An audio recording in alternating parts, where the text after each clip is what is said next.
All right, a massive rotation could be underway, guys, and Bitcoin may not be the target. Today, we're going to break it down for you. It is going to be hot. Before we get into it, I do want to thank our sponsor, and this is a special offer for you guys. OKX is running an exclusive affiliate offer where you can earn up to $500 in XRP rewards just by hitting a few simple milestones. Step one, tier one, you can complete the KYC, you get $10 in XRP. If you go to step two, which is $100 on a deposit, you get another 40. Then you can bump that deposit and trade volume of just $1,000 and you grab an additional $100 in XRP.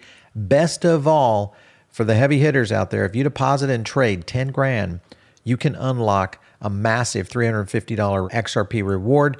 This stacks onto all of this. So boom, you get up to $500 max earning, and it's paid directly out in XRP. So click the link down below. You guys are not want to miss this one. It is an awesome one. Let's just get started with this right here, and it's Matt Hogan coming right at the market right here where he agrees with Melker on this. For many months, the market was estimating the odds for clarity would pass. Now it's underestimating these odds, so people are liking what we're seeing. And if it does pass, I would agree, John, winter is over. And I think that starts to set things up for a lot that could be happening right quick. I just want to go to a couple of interview breakouts that we got here. This is a good one because this is Anthony Scaramucci, and he's talking about what happens if clarity actually makes it to the floor. Take a look. If it gets to the floor, it's going to pass. That's my opinion, because I think a lot of the younger Democrats are not going to want to go up against the crypto bros and their PACs come November. That's my opinion. If it doesn't get to the floor, it dies a brutal death. And then guys like Brian Armstrong, after all the hours and time and energy that they put into this, they start building their businesses off the shore of the United States. So we had talked about Coinbase and what they do. We talked about Bullish. We talked about Circle. Throw it on. Are those interesting businesses, whether you believe in Bitcoin or not? And so I'm a big believer in the picks and shovels of the digital economy and this sort of new age fintech. Now, I also believe that the stuff is coming, whether people like it or not, because it's better technology than what we have. This is the Uber problem. You don't have enough people in crypto right now to fight back the government resistance to what's going on in Washington. All right, so you see the breakdown there, and I think Anthony's right, is that this is a very pivotal point, not only for crypto, but I think also just for financial instruments that are going to be used worldwide. If you look at what's happening right now with BitMEX, this starts to point in a direction that we may see a couple of things happen here. One, of course, if we do get clarity that goes through, the likelihood is it's going to put a lot of pressure on many of these smaller exchanges. This could start to coalesce at the top. That, of course, is going to put some pressure, I think, in general on some of the market, including Bitcoin as a whole. I want to go to another one because in that same interview, Scaramucci was talking about Bitcoin specifically. Take a look. Yeah. Bitcoin, where's it go? Well, it's going to grind higher because the sentiment is terrible. We're doing this a long time. Relative strength index, all-time low. Fear is at like a 7 on a scale of 1 to 100 in terms of greed and fear. And there's no supply of Bitcoin in the marketplace, and there's no interest. And if you go search searchable terms on Google, Bitcoin's down 55% in terms of searchable terms. All of those reasons, I think Bitcoin is bottomed. I don't think it gets much worse in here. All right, if you believe that right now, Bitcoin trading at around 65, you gotta have to consider where a lot of the resources are going, and it continues to move into the AI sector. Now, one that we've covered a lot here on the channel has been Hut 8, and Hut 8 has almost completely abandoned ship. Take a look at this clip. Hut 8 is red hot. The stock up 20% this week alone in Texas. It is the latest sign that Hut 8's pivot from crypto to AI infrastructure is paying off for investors. Power is the key critical resource that allows this industry to thrive. I think what this deal shows is we've built credibility in the ecosystem. Tenants and customers trust us to power their AI needs and the infrastructure that powers the technologies that they build. All right, guys, so as you can see, when you look at the narrative, the sentiment, and also just what's happening in general around regulation, The next era, of course, is or areas that is going to be of concern is going to be what's happening on Wall Street. And this is something that I think is going to continue to put more pressure on Bitcoin and maybe on the overall market in general. And one of the areas is the bridge when you start to see what the S&P and other index funds are doing with digital assets. Take a look at this clip. And so we've been very intentional about working with the right partners to bring a digital asset index that we think is more corollary to something like the S&P 500. There's 18 constituents total. The largest 5 are Ether, Binance Coin, Solana, Tron, and Hyperliquid. And what do these choices represent? So when you think about the seasoning period, the revenue generation, the listing requirement, the liquidity behind these different protocols for these tokens, these are the things that we think matter. But Bitcoin's not in here? Bitcoin is not in there because it's really not one of those revenue generating protocols that we think belongs in this index. It meets all of the criteria, which there are many, in order for inclusion in this index. All right, so this is bad for any token out there that is not on the model of revenue generation. And as you can see, Bitcoin not in the index. You may see a lot of others following along within this, even XRP also not in this index. If we continue to see this moving, then you look at kind of the connection of the Bitcoin OGs starting to maybe lose a little faith here. That's my question. Here's Jack Mallers as he starts to explain why he's quitting. Yo! Emergency press conference. I am the co-founder and CEO of a brand new Bitcoin company. I plan on being the CEO of this company forever, till I die. And we've got plenty of time, and we're building for the long term. We're building for decades. Hey, everyone.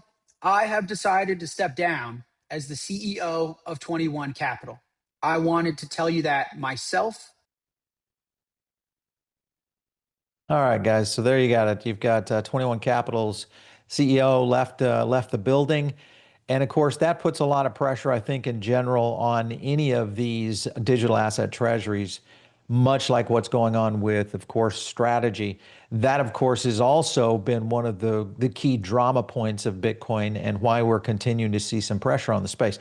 I'd like to know where you guys stand, though, because do you think we are at the bottom? If clarity goes through, do we get a little bit of a life preserver here? Or do you think it's a short-term pump and then a longer dump because of the macro pressure? Because remember, there are a lot of things starting to bridge a gap. Let me know in the comments down below. One of the things that's bridging the gap between where we are right now and where we're heading is going to be AI. And of course, I guess the banner stock right now, at least, is going to be SpaceX, as it is related heavily to what's going on in AI. And I'll explain all that here in a second. But this is the fallout right now that we are seeing in SpaceX. And this is an absolute just boondoggle in terms of the problems that we're seeing where this will go. Peter Schiff kind of hit on it right here. SpaceX just closed at 115, nearly 20% down off its IPO price. That's 50% below its high. This could be a harbinger. That is something I do agree with Peter on. And we've talked about this, when we were doing the SpaceX videos before the IPO and saying, hey, this is not something to get into. It is something to stay away from. And if you kind of consider the reasoning, there's many different things that are playing into this. And I'll get more into why this might play out toward the end of the year. But one of the key things is going to be the AI models that are basically unleashing on the market right now. The Chinese model, K3, has now taken the #1 spot on the front-end code arena. So this simply means we are seeing all sorts of new innovation that is starting to attack the primary timeline of AI. And I'm talking about our big American companies, whether you look at what's going on with Anthropic or OpenAI, or in general with what's going on xAI, which is of course related to SpaceX.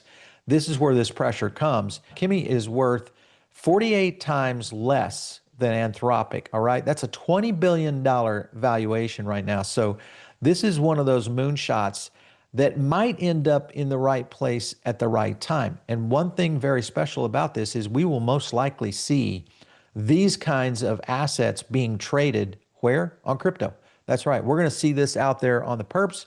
You're going to see all sorts of availability out there. And I think when you compare this to the rest of the AI spec, you understand the valuation. You also start to look at maybe there's a gold mine here. Not telling you to go out and buy these, and I'm saying just when you are analyzing these AI plays, these are the kind of things that you have to look at, and it is starting to show up. Now, does it put pressure on the rest of the AI game? This was Google's free cash. The free cash flow went negative for the first time in history. That's insane. Then when you look at the hyperscaler race that is literally just blowing off the top right now, those two do not meet in the middle. And that is a major company like Google going negative on cash flow. Where are they putting that money? Well, you're looking at the chart right now. That's where they're putting the money. And this may be the problem that is now starting to show its ugly head. Here's Darius Dale talking about that very thing. Take a look. If China can outcompete us, both in terms of model efficiency and model effectiveness, then what are we spending all this CapEx on? Reminder, the AI race between the US and China is a fabricated concept manufactured by elites in DC and Silicon Valley. It is designed to tickle your amygdala to transfer wealth from other investors to themselves. This has been something we've identified for a while. It doesn't mean that AI is overblown. It simply might mean that many of these companies were way early. Just go back and look at history of what happened in the dot-bomb era. We had many of these kind of companies that were developed that were way out ahead of everybody else. Where are they now? They're nowhere. They're zero. They're companies that completely went bankrupt. And that's the kind of thing that we are facing right now. The only difference back then is the U.S. kind of controlled the pace. It's a little bit different now. Listen to this clip. What if China actually wins the AI race? What if they just win? FYI, China's ahead of the US in 66 of 74 critical technologies. The economics of this suggest China is going to win the US's manufactured AI race, and the market is assigning not enough of a probability to that outcome. It's starting to, in terms of the drawdowns that we highlight in the executive summary. But this is, in our opinion, China winning the AI race is something that would contribute to a secular bear market in U.S. stocks. All right, so there you have it, a bear market in U.S. stocks, because you understand, and we've talked about it on the channel for over a year, the prop up that's been happening and the rotation of capital that I think came out of mostly crypto, a lot of crypto, that were tagging along these moves that were both in the hyperscalers and now what we saw with the semiconductor industry. This could be challenged to a level we haven't seen before. Here's the real question mark, though, and that is, does traditional Wall Street really understand the nuance that's going on? I mean, we've been watching this in crypto for almost 10 years, watching how early stage projects get outpaced by faster, better tech. That's exactly what's happening here. And when you look at what Cathie Wood has been doing, this starts to make me wonder if Wall Street is really ahead of this. Watch this clip about SpaceX and her positioning. Take a look. SpaceX is one of your top holdings, and you've been increasing your exposure to SpaceX. You've added more than $80 million since the IPO. The company set to unlock another $116 billion in shares next month. So what's your take on SpaceX since it is down 33% in the last month, Cathie? We think this could become the most important company in history. Not only really exploring a new world, the universe, but also a global communications network. Think telecom, that's been a very local business. No longer, this is a global business, and SpaceX is the first mover. Huge opportunities. All right, so huge opportunities. I'm going to be in disagreement on that right now. Now, could it be long-term? And I'm talking outside of the next several years, maybe. When you look at just the trades right now on ARK, which is the fund that Cathie runs in reference to this, these are the kind of buy positioning that has been happening since July, guys. This is happening right now while we are watching maybe something unfold here, and that is a absolute exodus by the insiders. And let's just face it, the selling of a lot of these original investors are essentially soaking up the market right now and getting the new retail money that thinks, oh, wait a minute, SpaceX is down to 112 bucks, now is the buy. Well, if you think that is the case, I want you to look at this unlock right here, guys. This is pretty straightforward, and it looks a little bit dirty right now. This is the rest of 2020 or 2026, and this is what the insider unlock looks like. Look at that stair step, just boom, boom, boom, all the way to 37% down to December. So I don't even see an opportunity here, at least before the end of the year, and maybe into early Q1 or Q2. Now, could it rebound a little bit? It all depends on this AI narrative. If we continue to see the problems coming in from China, putting more and more pressure on the US market. So now let's kind of step back from that, because with Bitcoin now on the outs, essentially from a sentiment standpoint, does it continue to go down? If Bitcoin continues to push down, does that mean we start to see other asset rotation? Well, we could see metals coming back into the game here. Gold is now overtaking US Treasuries, top world reserve asset. I mean, Peter Schiff is going to love this, but the point is that you're going to see more and more of this kind of rotation. And if we do see this starting to step away from some of the AI plays, where will people put their money?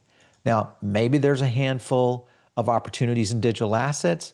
Looks like right now energy is going to be back up and be another opportunity, because you got Brent crude now skyrocketing over the last few days for obvious reasons of the tension in the Middle East.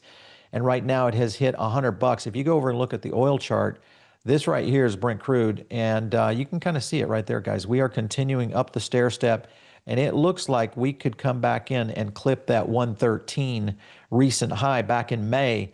Now, the real concern I have is the effect on fuel and energy prices here in the US. That, of course, will put a lot more pressure on macroeconomics here for the average American. And this is bad timing for the Republicans, because we are heading into midterms. It's a little too tight. And you have Trump continuing to put the pressure on right now of the Middle East. And of course, he says it right here. They're starting to go tit for tat on every move. This is where we start to see escalation occur. And this is the one thing, as you guys know, I'm anti-war. I don't like any of this that's going on. This is bad for business. It's bad for the markets. I just wonder if the markets are actually seeing this come in at the scale in which it could really hit. Here is Mohammed El-Arain, where he talks about how this may affect the future. Take a look.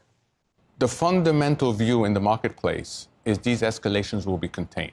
And this was tested this weekend because, unfortunately, and it's tragic, we lost servicemen. There was an expansion of the attacks on both sides, and yet the market continues to believe this. I think the biggest contrast, and Joe talks about the tiebreaker, is between really messy news and relatively stable markets. And that combination is very striking. You normally don't get that combination at all. And even if you look within the so-called stable markets, it's an unstable equilibrium. And how do you think that somebody like Kevin Warsh needs to be thinking about all this? I'm not into we need 3 rate hikes. I don't think we're going to get any rate hikes.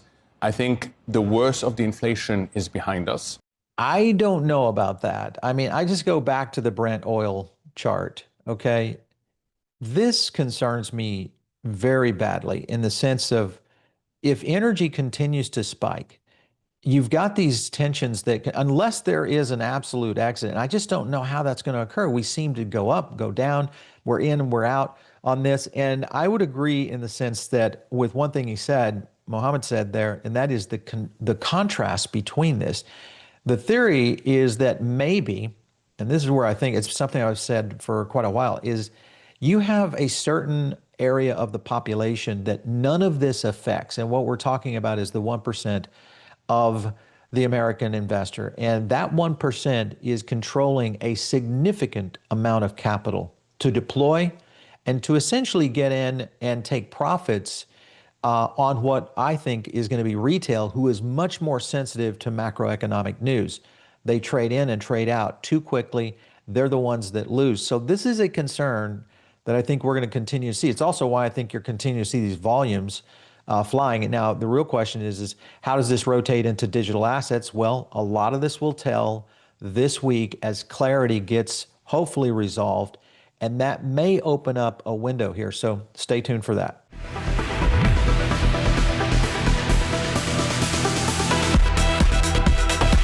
If you like this video, hit like and subscribe, drop a comment down below, and also join our free private member group. The link is in the description.